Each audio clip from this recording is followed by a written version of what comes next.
চার বছর পরে বাংলাদেশে যাওয়ার আনন্দটা কাউকে বোঝানোর মতো না।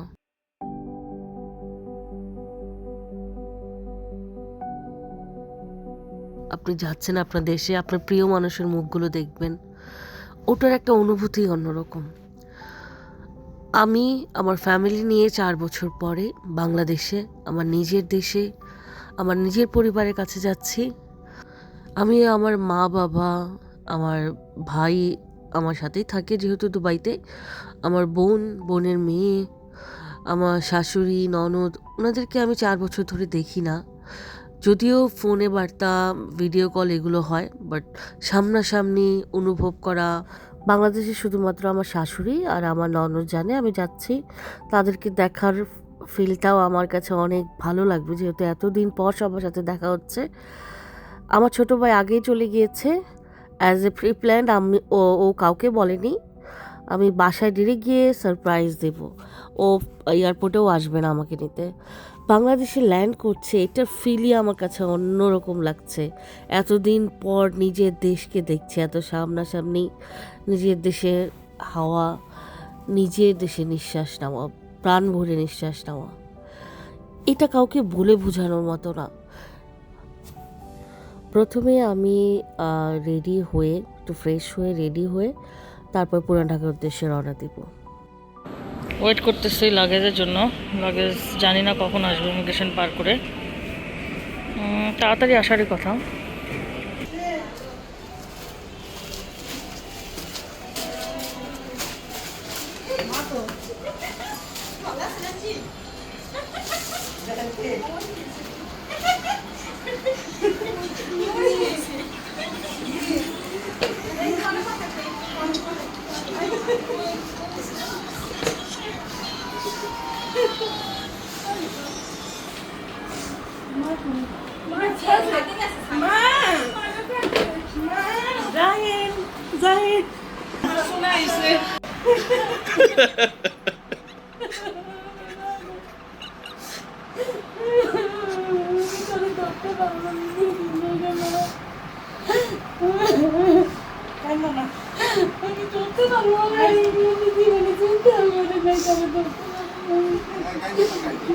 কেমন লাগলো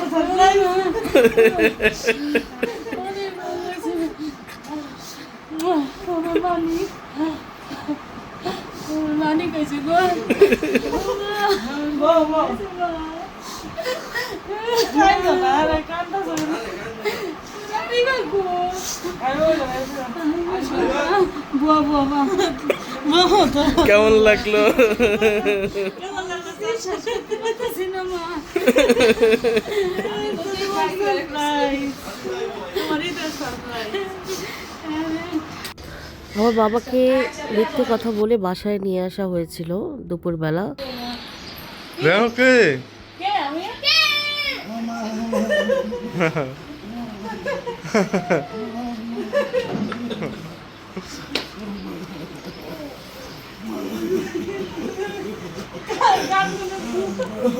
আরে কান্দো না, কান্দো না।